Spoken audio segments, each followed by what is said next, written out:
అందరికీ దీపావళి శుభాకాంక్షలు. ఈ దీపావళి ఎందుకు జరుపుకుంటారంటే, ఒకప్పుడు నరకాసురుడు అనే రాక్షసుడు ప్రాగ్జ్యోతిషపుర రాజ్యాన్ని పాలించేవాడు. అతనికి భూమాత తల్లి, వరాహావతారం తండ్రి. శక్తివంతుడైన నరకాసురుడు అహంకారంతో మూలిగి దేవతలను శక్తులను జయించి ఆకాశం మరియు భూమి మీద దుర్మార్గాలను పెంచాడు. అతను 16,000 మందికి పైగా దేవకన్యలను బంధించాడు. ఈ దుర్మార్గాన్ని చూసిన దేవతలు శ్రీకృష్ణుని శరణు చేరారు.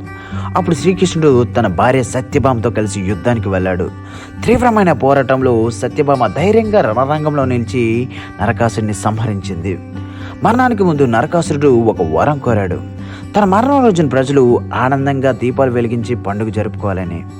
అప్పటి నుంచి నరక చతుర్దశి దీపావళి ముందు రోజును దక్షిణ భారతదేశంలో నరకాసుని సంహారానికి గుర్తుగా జరుపుకుంటారు.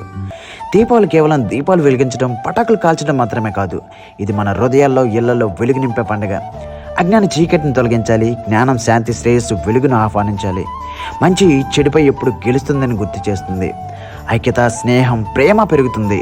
కొత్త ఖాతాలు, వ్యాపారాలు దీపావళి రోజున మొదలు పెడితే శుభం కలుగుతుందని నమ్మకం.